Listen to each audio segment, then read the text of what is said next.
Hey everyone, it's John from Etri. I'm one of the partners here, and I'm excited to be having this session today. Actually, as you might imagine, we write first checks into very early stage technology companies and that have huge global ambitions and try and help them accelerate along their journeys. And inevitably, a big part of that in our portfolio is thinking about how you expand offshore, and more often than not, people go for the biggest market, which is the US. And so this is a topic that's dear to our heart and one we talk about a lot with the portfolio. And then every once in a while, we open source it for the broader community. So I'm excited to be here talking about that with Sam. I should give one upfront apology. This session was slated to be with Sam, who I'll introduce shortly, and Kim Teo from Mr. Yum. Kim and Adrian had a baby, Harper, 3 days ago.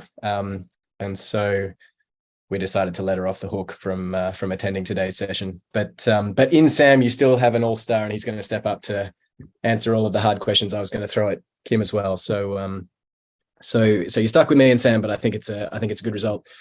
Before I hand to you, Sam, let me just give people a bit of context on Sam, because I think most people will have heard parts of the Cloud Guru story, I hope, but just in case you've been sort of living under a rock, I think to this day, a Cloud Guru remains the biggest private software exit in Australia.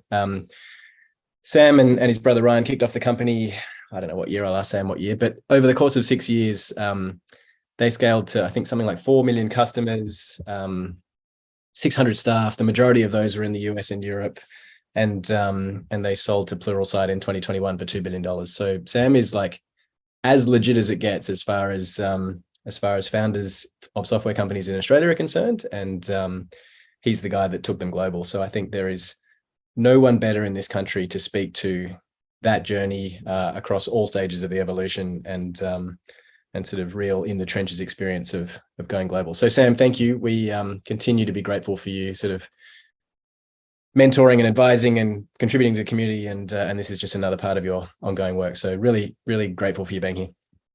All right, John, thank you. Really excited to be here and talk about this topic. It's something I'm super passionate about. And Sam, as you might be able to hear, has a little frog in his throat on the back end of laryngitis. So giving him both Kim and his questions to answer, we'll test the power of that voice throughout. Yeah.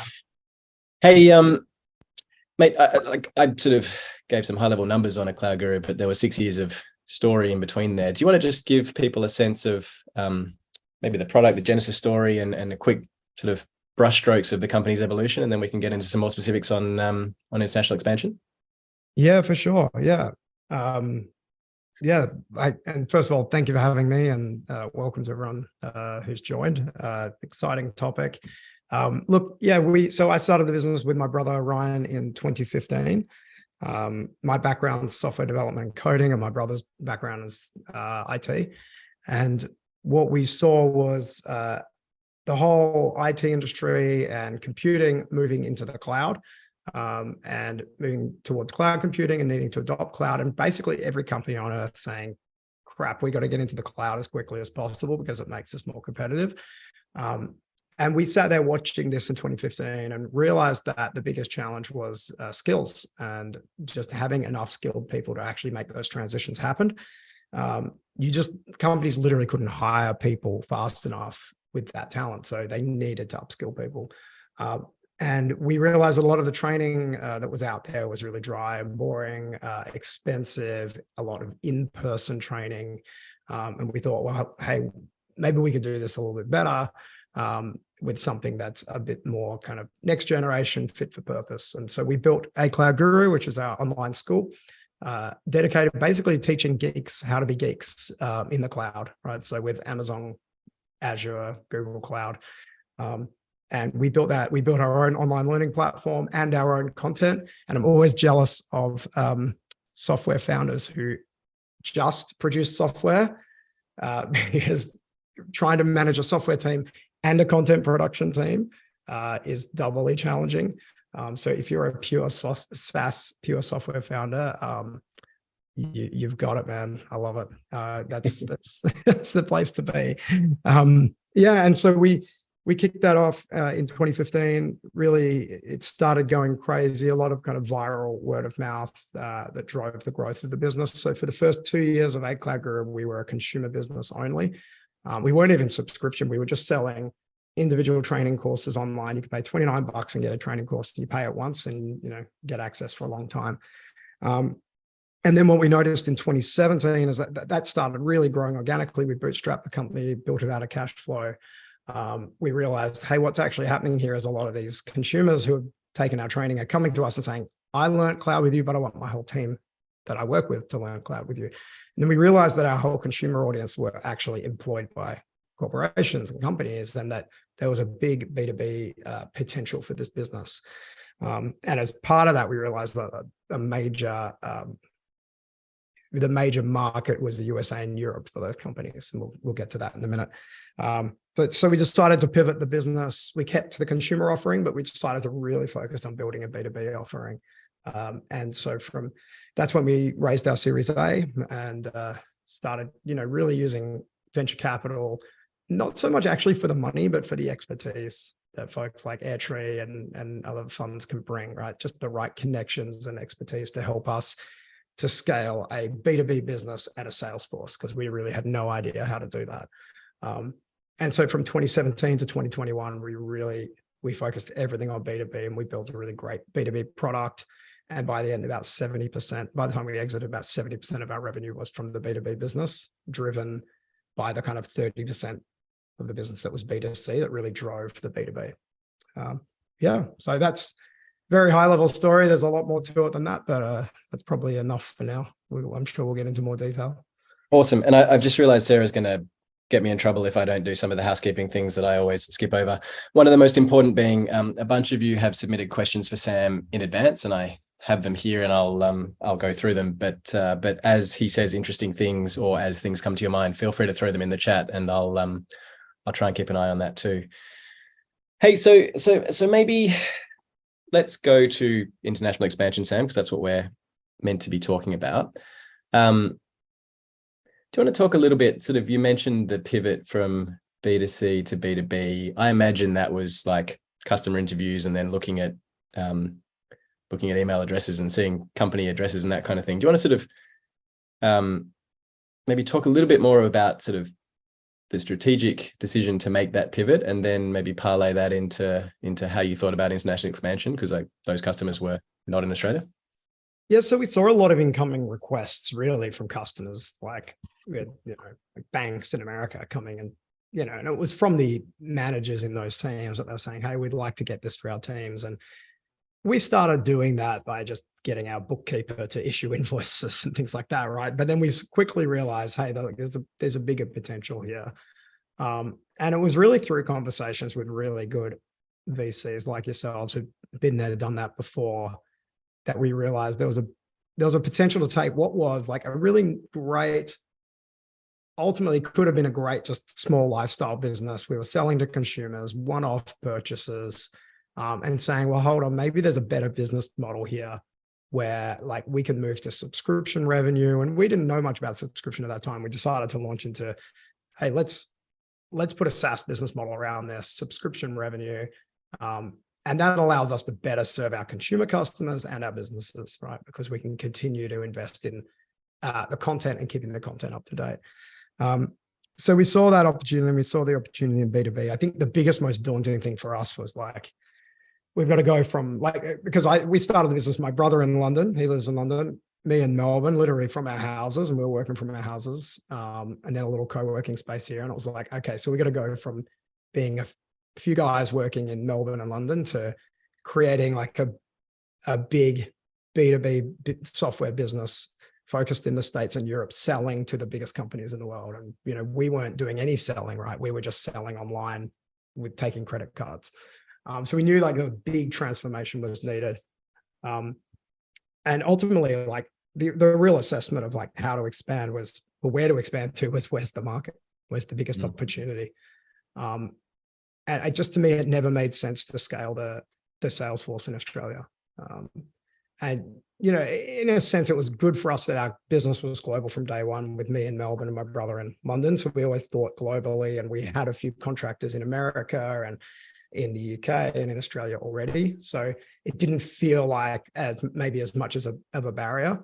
And I do see a lot of like Aussie founders now who've built everything here around them, including the sales force. So that the thought to move somewhere else there's maybe a higher perceived barrier there. But yeah, so we knew ultimately we needed the sales force. It didn't make sense to scale a sales force in Australia for this business. We needed to scale in the US. That was 60 to 70% of our market. So we hired a COO. It was our first, full proper.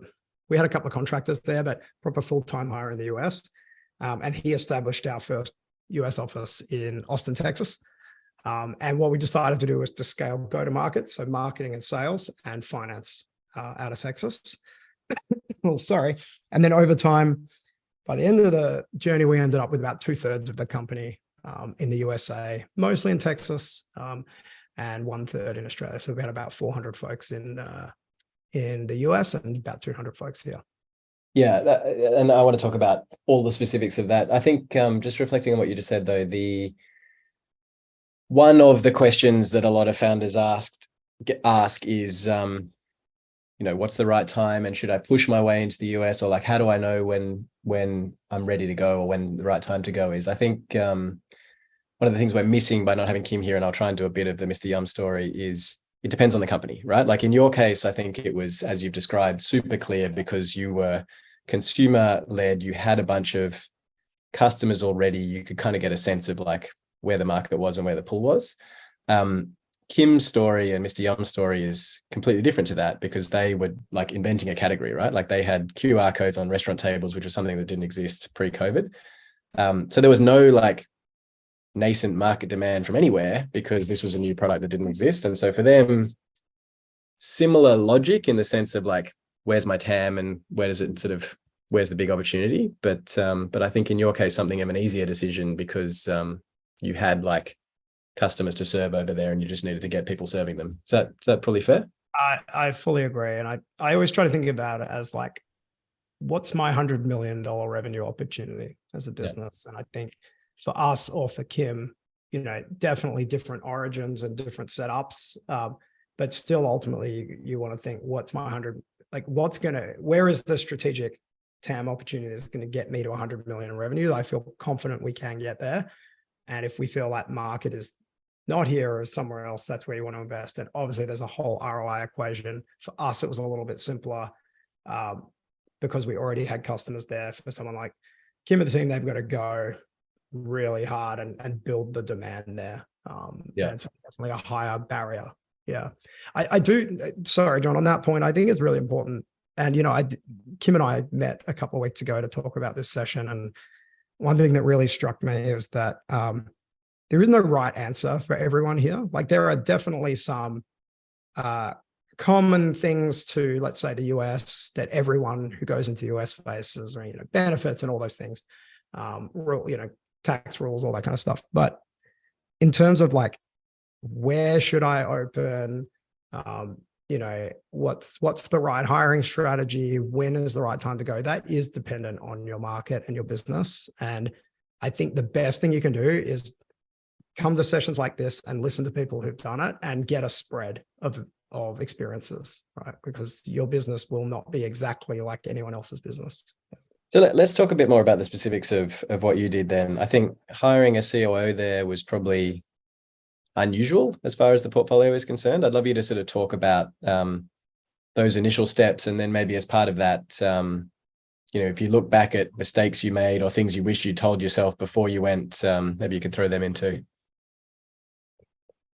Yeah, we hired a COO because we needed to stand up go-to-market. We basically wanted to get go-to-market as close to the largest market as possible, right? And so it made sense to have areas of the business in one place that make sense together, right? And I can talk about this in more detail a little bit later, but I think it's important to be thoughtful about how you design your company for going global. And what we did is focus certain departments in different countries. We operated at the exec team level as a global company. Like we were one team. We happened to be distributed globally, but the exec team was one team. And then we had different departments focused in different countries in the areas that made sense for them to exist. And that allowed us, that allowed everyone to execute and streamline and be very effective on their time zones in their areas, but still operate as a global company. So that was the decision around having me here running, like really like the thing that I was good at and passionate about was product and content. And then having our COO really focus on scaling sales, go-to-market, finance, and operations closer to the customer. So that was the decision. But you know, it is reliant on, if you're going to do that, finding the right person, someone scrappy, almost like kind of entrepreneurial, right? But very driven, willing to put in the effort to go and build that office and do that. Can you tell us about that hiring process? Because that frankly is something that every other company we've worked with except you gets wrong. Like they always hire the wrong American to begin with. I'd love to hear how you sort of, because it's a big call, right? Like a COO under you and Ryan, as you expand into a new market, is like a company changing sort of decision. Can you talk about that one specifically? Yeah, look, I don't know if if this is great advice that you can just take and pick up for any company, but the VCs that we worked with, so we worked with Airtree and we worked with a US-based VC, and our US-based VC knew someone that they recommended, and that's how we met him. The reason that we knew he was right for us is that he had previous experience. He was an American guy in San Francisco, but he had previous experience working for an Australian company. So he'd worked at Campaign Monitor and helped them expand into San Francisco. So he'd proven that, hey, I can help take an Aussie company and expand into the US. And he also had previous experience in ed tech in another company. So he kind of was like perfect. It was very serendipitous. So I think we were lucky in that respect. But the attributes that he had, the experience was helpful. It was actually the attributes that he had in his personality that made it successful. He's almost like the opposite of me and Ryan. Super disciplined, super rigorous, could almost be like in the military. Like was just like, he had such a high bar for the people he would hire and the standard he would expect that it really set the tone for the US operation. And I mean, like, you say that may not be replicable, but just maybe just my perspective on that. I think that's why no one else's first US hire works out, to be honest. Like you genuinely need a unicorn. And I think experience scaling or building a sales team for an overseas company is almost critical. And you're right. Yeah, but also like we went through a few like head of sales over there before we found the right one. So we were lucky with the COO, but then the next levels down, we had to go through a few people, and it was that discipline and rigor. Hold the people we brought into a very high standard and move quickly on them when it wasn't working. That helped a lot. And that's the classic story, right? Like the typical first hire, like you're unusual having hired a COO first. I think what's more typical is that our companies hire a US VP sales. And I think the quintessential mistake, which I think you stumbled across as well, is you meet these fast talking Americans with like this pedigreed CV of selling enterprise software in that market. And they're just like, by definition, being a senior salesperson, they're really good at selling, which means they're really good at interviewing, and often aren't a perfect fit for your company. In fact, they rarely work out. And you've got to be honest with yourself when it's not working. You know, you always get those little niggling feelings in the back of your mind over like, oh, is this guy working out? Is this? And everybody convinces themselves to wait longer. No, maybe it'll get better. And you have all of the reasons why, like justifications why this is happening in your head. And then eventually your intuition's right 99% of the time, and you get rid of them too late, and then it's hurt the business. It's hurt the expansion.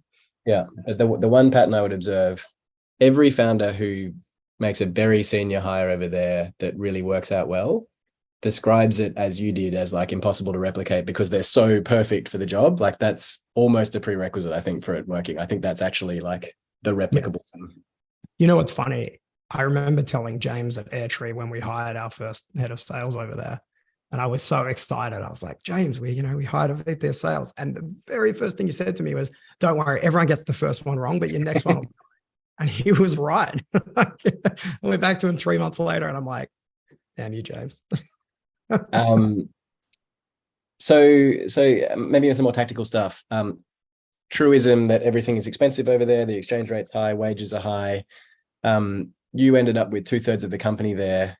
Just to sort of tell me how you thought about cost management and managing the bottom line.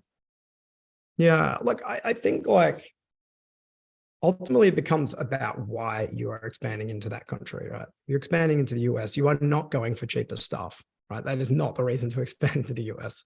You're going because you want access to a very large and very lucrative market.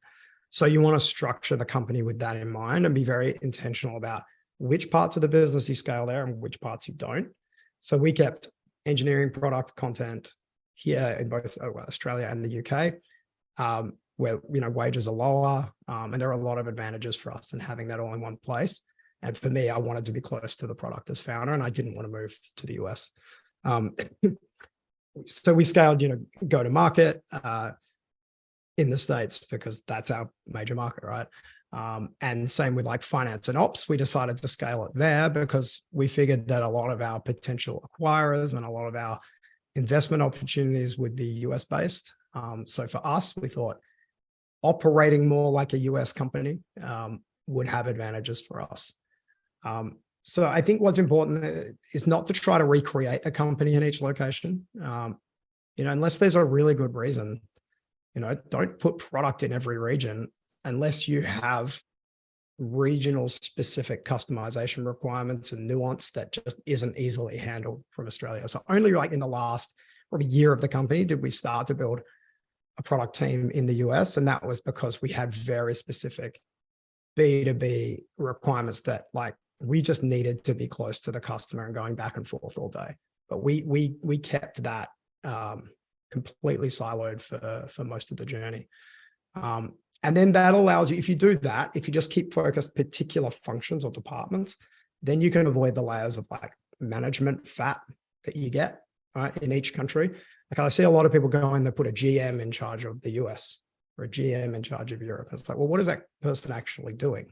Like, what are they leading? Like you don't actually need someone who's just, if you structure the right way, you don't need someone who's just in charge of the US. We had John, our COO, yes, he was in the US, but he was scaling sales, marketing, and finance. So he was the leader of sales, marketing, and finance, right? We had the head of product and content here in Australia. And then as we scaled, we just added the right leaders in each location and didn't add additional layers of fat. And we didn't have any of that awkwardness because I've had conversations with founders who are like, well, I've got someone who's like a head of marketing in the US, but I've also got a country leader and it's not clear who's making the decisions. And there's like this kind of rivalry. And yeah, so we avoided that. What about you personally as the CEO? I mean, I might be getting too personal here, but for the audience's benefit, Sam has 5 kids, which I think was one of the reasons he didn't want to move to the US. But like, it's an important, you are the most important conduit of information. And from a leadership perspective, you presumably need to have like relationships over there. How did you manage your role personally? So I went back and forth a lot. So I think there's 2 things, right? Like, I think you do have to be there regularly, right? You've got to, there's just something that a physical presence brings in a relationship that you just can't get over Zoom. So, the compromise with my wife and my kids was that we wouldn't move, but I would go regularly, right? Yeah. And we structured it in such a way that I was never gone usually for more than 2 weeks. The worst was 3, but I hated that. But I would just go every couple of months. And then on top of that, I think the thing that really worked well for us was that, like I said before, the executive team of the company was global. And that was like, I think it's really important for everyone to know what team they're on and to feel like they're part of like a high performing team. And I felt our executive team was a high performing team. We just happened to be in Melbourne, San Francisco, Austin, Texas, like we're kind of all over. But we met. And sorry to interrupt, Sam, what were the operating rhythms of that team? Because that sounds like a time zone disaster. Like, how did you actually function?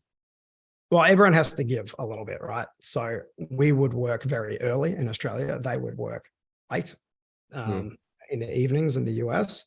And we were very big on having a lot of asynchronous communication. So using a lot of collaboration, shared docs, Slack, and then having this like planned synchronous points of communication. So we had our weekly review meeting. Let's look at top objectives for each leader, for each department, for this team. And then every leader would have things that they're contributing to those objectives. And we would just review them very objectively every week.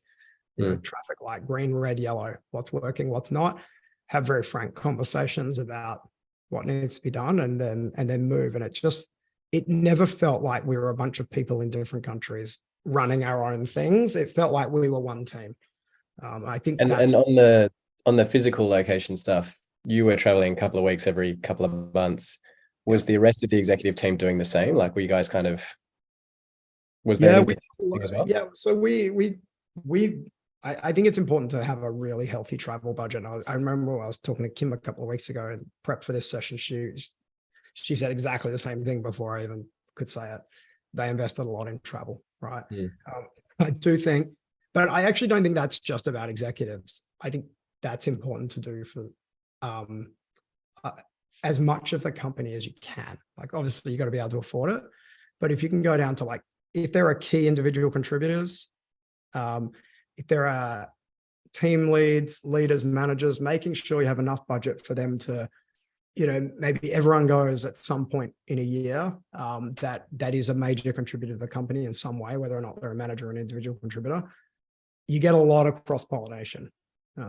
And you, like, the big danger of internationalization is us versus them. It's really hard to, like, we had to fight it really hard because it's like, oh, Australia are doing this, oh, US are doing that, right? And especially when it's like the US is sales, Australia is product. And, there's always, in any company, product doesn't get sales and sales doesn't get product. And it's made worse if they never see each other. So you have to really fight it. And the more you have team member, like if the product team here actually going and sitting in the room with the sales folks and hearing them on the calls and overhearing those discussions with customers, it creates a lot of like empathy and understanding. Yeah. There's a few questions coming in on the chat on this. One of the themes is locations. You had SF and Austin from memory. Can you just talk through, I guess, how you decided on those places? Yeah, so we were basically just Austin, but we had a few employees. And so like our CFO was in San Fran. Yeah, so we did this like little tour of the US when we decided to open there, and we went to a few cities. We considered LA because it had a direct flight from London and Melbourne, so like one flight. We considered a few different places, but we ultimately decided on Austin. And again, for us, and by the way, that was not great for direct flights, right? But that for us, that we realized that wasn't the most important thing. Again, like I encourage you to think about, like, why are you going to the US? And for us, we were going to the US because we wanted to build a B2B sales force. And so for our business, a sales motion didn't need to be in person.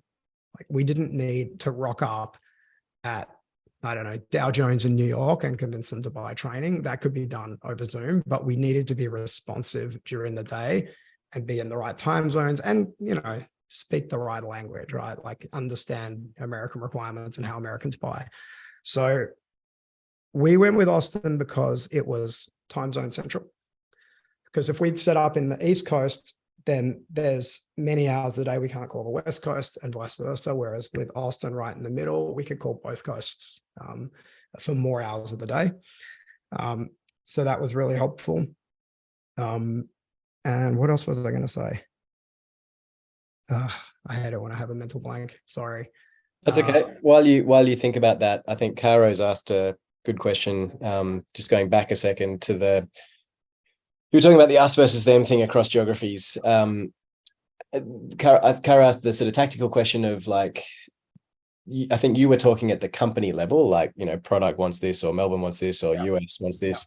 What about things like employee benefits and perks? Like, how did you manage that stuff? Yeah, we tried to be as global and consistent as possible, right? It's not always entirely possible.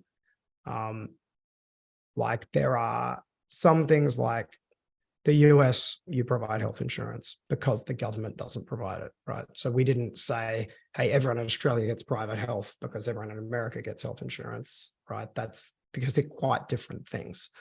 But when it came to things like any things that are like universal to people, so maternity leave, paternity leave, work from home allowances, leave allowances, we tried to be as uniform as possible. So we would give our American staff what we did is we gave everyone more than the standard, right? So in Australia, the standard is 4 weeks. So we gave everyone 5. And I think in the US, it's like 2 or 3. So we gave everyone 4 or 5 or something like that, right?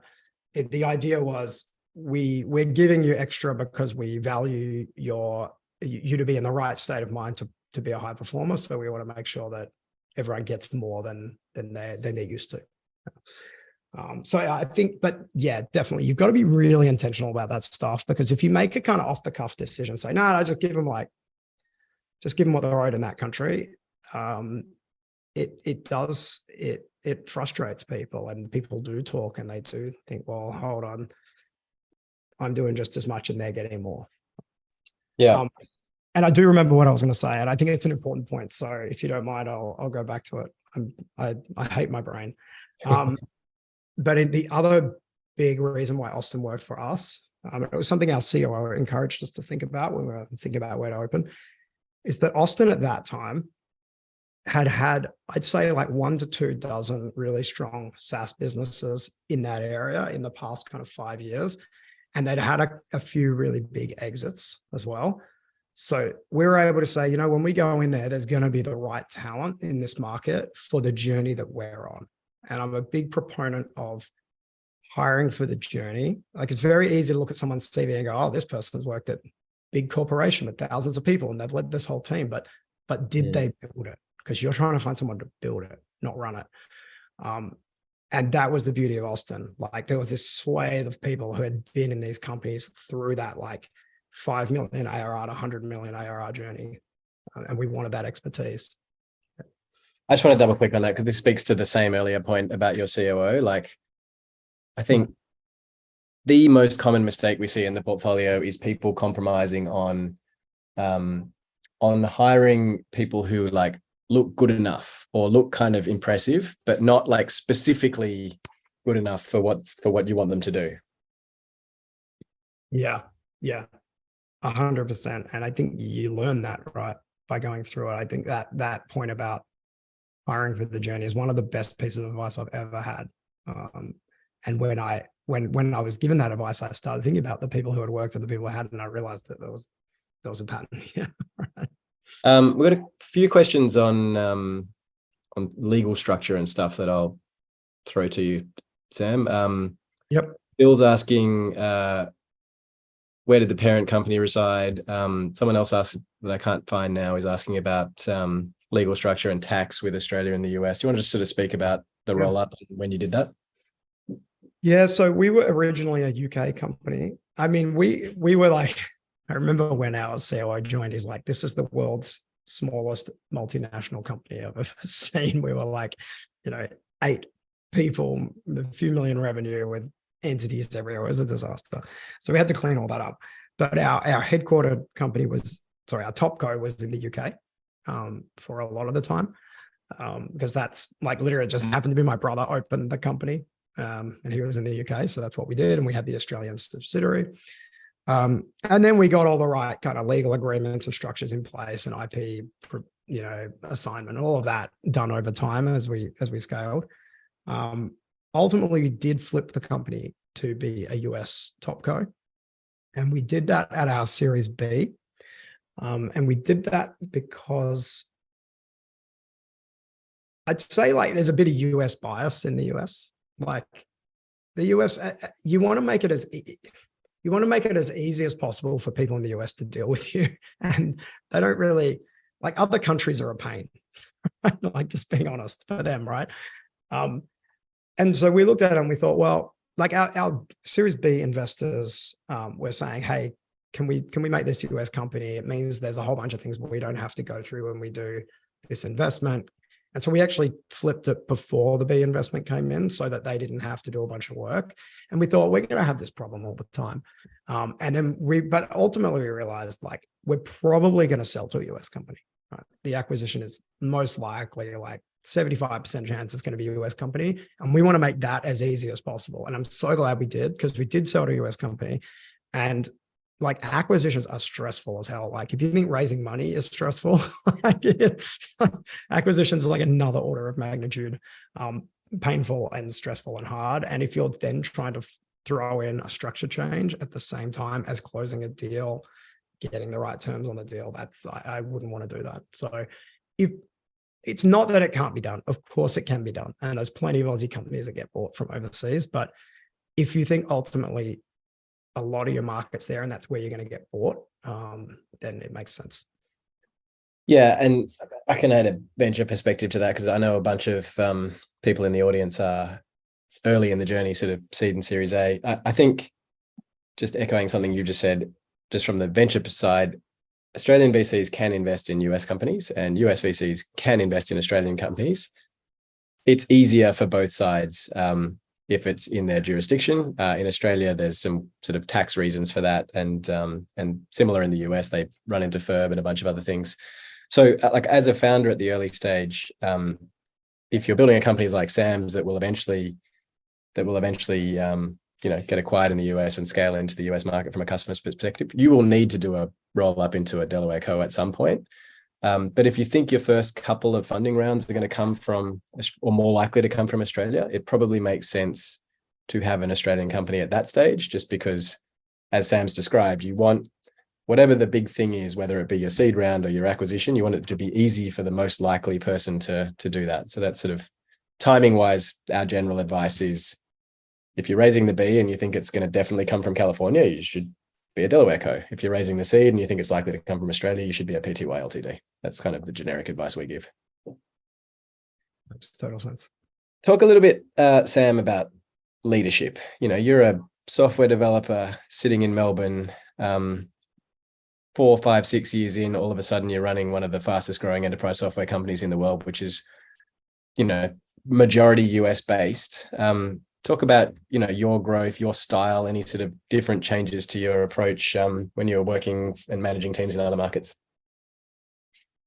Yeah. I think it takes a little bit of time to learn to get your feet and your confidence. I remember before I started Cloud Guru, looking at the owners of the company I used to work for in Melbourne and thinking, I don't know how they do it. Like, how do these guys handle this stress? And if you'd told me at that point, not only would you be a CEO, but you'd be a CEO of a multi-billion-dollar company, I would have like lost it. There's no way I would have believed it. But ultimately, I think you build your leadership strides a piece at a time. It's incremental. So it's a series of small and achievable challenges in front of you. And when you accomplish one, you then face the next, right? And yeah, I think I had imposter syndrome, I'd say, for probably when we really started scaling in the US. And now suddenly I've got a US board. I've got, we brought in some amazing, one of the big things that drove the success of ACG was the quality of the leaders we brought in. We had some amazing executives and they were top gets in Silicon Valley. And I'm sitting there looking at them thinking, what do I do? And it's, and it struck me, we were sitting in a board meeting and everyone was talking very technically about, growing ARR and LTV to CACs and, PMFs and all the things. And I'm like, and I've learned all of that by this point, but it's still not really my world. And I remember thinking, you know what? Every single one of these people is here because of me, right? Mm-hmm. They chose to board this ship and go on this journey because they are inspired by what we want to build here and what the vision is. And so my role is the the biggest contribution I've had is to convince these people that this is the rocket ship they should be on. And I understand this customer better than any of them, right? Because I used to be the customer. Like, I understand this market, and that gave me a lot of confidence. And from there, I really kept that in my mind as kind of my mantra for being a leader, is that I want to learn from all of these people. I'm here to facilitate. I want to get the best out of them, facilitate great discussion and collaboration, and then ultimately make a decision and move. And I saw that as my job: get the best out of people and then make a decision and move. And yeah, I think as an Aussie working, there is a certain impressiveness to American executives because a lot of them, there's so many that have done it at scale and for very impressive companies before, and you have to kind of back yourself to say, no, like, they're here for a reason, and I'm the one driving the ship. I think maybe if I can just sort of pump you up a bit here, Sam, like, I think you have managed to retain like that perfect balance of humility and authority that I think is really hard to find in founders. I think a lot of founders we speak to that go over there kind of adopt, I guess, the worst of American cliches and oversell and pump their chests out, and sort of everything they say is meant to be gospel. And I think one of the things I've loved about getting to know you, for everyone's benefit, I'm on the board of a Australian company with Sam as well. You kind of got this really nice like humility about you, but then when you have an opinion on something, like, you say it with the authority of experience. And I think, like, I don't know why I'm saying this other than to pump you up, but I think for the founders out there, like, there's a really nice balance you can strike that I think Sam is an exemplar of. No, thank you. I really appreciate that. I think people like to follow people who admit what they don't know, because it engenders more trust, I think. Yeah, you've nailed that. I had something else to say, but I've forgotten it. So. I'm going to go to more of the questions while you remember that. We've had questions from Ben, David, Jason, and Ryan, all on sort of different themes around timing. I think we've covered this a little bit, but it might be worth sort of spending a little bit more time on. The questions are like, what's the right time to move to the US? What are the metrics that indicate that I should head over there? Can you be too early? What do you need to do in preparation for going over? There's a bunch of common themes there. Sam, do you want to just sort of talk about timing generally? Yeah. And I remembered what I was going to say, so I'll just say it quickly, but I always remember, like, when we got our VP of sales in the US, and I went into a meeting with him, with a customer, and we came out and he said, like, can we have a chat? And he's like, look, you did well, but you need to be more American. I'm like, what do you mean? And he's like, just like, this product's good. Like, tell them, stop being so humble. Get rid of the Australianness and just tell them it's the greatest product ever and it's going to change their world. And I was like, oh God, like, okay. I had to learn, like, I don't think I ever really went that far, but I had to learn that to really pump up the company, because it didn't come natural. And did you, like, I think that's really interesting, right? Because as the CEO, you have like a unique authority to sell, and your style, like, even in this conversation, is obviously not like the chest beating thing. Did you switch it on in sales conversations and have a different persona with your exec team, or like, how do you as an individual sort of think about playing those roles? Yeah, like in sales conversations, I wouldn't admit like a weakness in the product, even though it's in my head. Like, as an engineer, my instant reaction to something is, oh, well, yeah, like, our product's good, but it doesn't do this and it doesn't, there's all these issues, right? So I definitely learned not to go there. And that's a mistake I see engineers make a lot. But for me, it's not lying, or it's not misrepresenting. It's just focusing on the positives, right? And then, yeah, just being really focused on solutions, outcomes, and not getting into the weeds and the details, because that's where you start to lose people and it drags you down. Yeah. Yeah. And sorry, you had a question on timing. Question on timing. When's the right time to go? What metrics indicate it's the right time to go? Can you go too early? Those kind of things. Yeah, I think probably the way of thinking about this is like, is the market ready for you? Right. Like, so for example, like, maybe like there's other founders I work with where like regulatory tailwinds really help drive the business, and they're there in Australia right now, but they're not there in the US, right? So maybe Europe makes more sense right now because there's more regulation coming in that's going to help support to drive customer demand and support sales. So you really want to think about like, not just are you ready to expand, but is that market ready for you, right?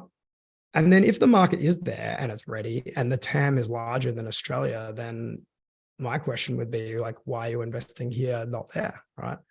Like, I just think objectively, if there's a bigger opportunity somewhere, and so like think of it as like for every dollar you spend, there's a certain, you spend the dollars here investing in, let's say, a sales team, there's a certain cap on that growth that is much lower than the cap is in the US or in Europe.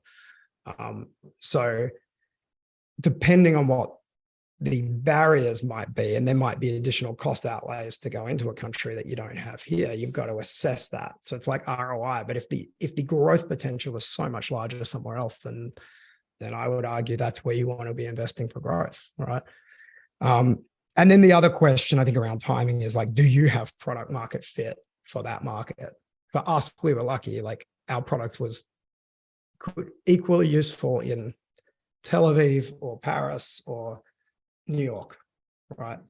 But there's a lot of companies where no, like, you know, you've got to actually work out product like Mr. Yum, for example, right? It's like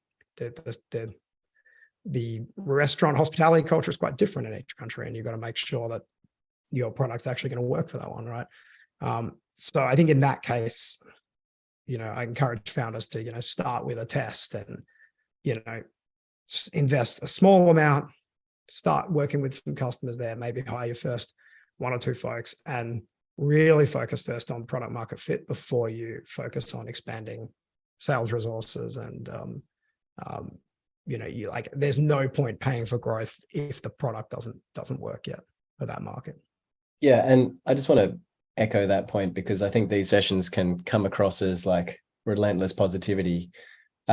This product market fit point is absolutely critical. Like, I think the wrong thing to hear Sam say is you want to serve an international audience for your company, therefore you should expand to the US. And I can't remember the numbers, but like a Cloud Guru's product was flying off the shelves. Like, it took you, how long did it take you guys to get to 10 million ARR?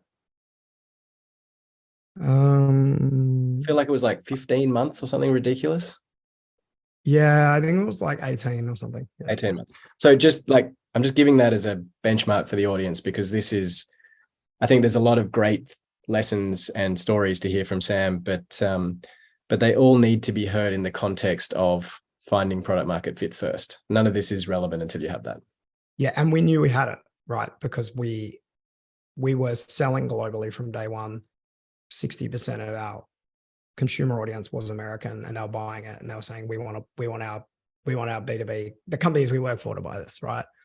And yeah, and for us, like really where we were intentional about expansion was Asia.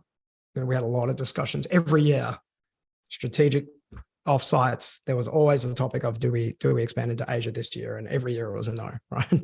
Because the cloud market wasn't there. And they used Ali Cloud, and they didn't use AWS as much, and Azure, and there was a lot more data center usage. And you know, and then there was language issues, right? Whereas Europe used the same clouds as America. The languages were different, but thankfully in tech, everyone speaks English in Europe. So it made it easy for us. But we knew there was a much higher investment required to get product market fit in Asia. And even though we had like people trying to drag us in, we said no. That's actually a good segue. Maybe I'll leave this as the last line of questioning. We've had sort of questions from Andy and Babette and Jonah on locations within the US and outside the US. You had a substantial European customer base as well. You service that from the US though, right? We did for quite some time, for probably like 2 years. And then we opened sales in London. And we had someone in Amsterdam as well, or a couple of people in Amsterdam. But yeah, when we started the B2B business, I would say for 2.5 years, all of Europe was served out of the US. What that's a good example to take us back to our previous question. What was you serviced it for a couple of years, then you opened London. Like, what was the trigger that saw you open London? Again, like we grew the sales team enough. We just had enough opportunity in the US that. So now that I think about it, I think what happened is that we had invested it. Like early on, we were trying to find leads. Like we were trying to like grow this thing and like find as many customers as possible. So we were going out hunting the top prospects all over the world. And we had our US team doing that. But as we established scale and we got more better, like automated marketing generated leads, we had a better, like almost like the machine was running and humming. And for the US, we were able to better align that demand and segment it out to our different sellers and keep them really focused. And it wasn't so much about, hey, let's go and like find all the absolute golden opportunities globally with this one small team. Now we've got an engine that is creating leads for the kind of mid-tier SMB, mid-tier all across America, and let's feed that into the American team, and then let's replicate that machine in the UK. Yeah. Whereas early, we were still trying to work out how to sell this product, right? The B2B product was new, remember, right? It was only a year old. And so we had a scrappy team of sellers working with the most in like the customers we knew were hungry for it most, wherever they were across the US or Europe. Yeah, it makes total sense. Hey, Sam, I'm just mindful of time. Is there anything I should have asked you? Any parting pearls of wisdom that we should cover before we wrap up?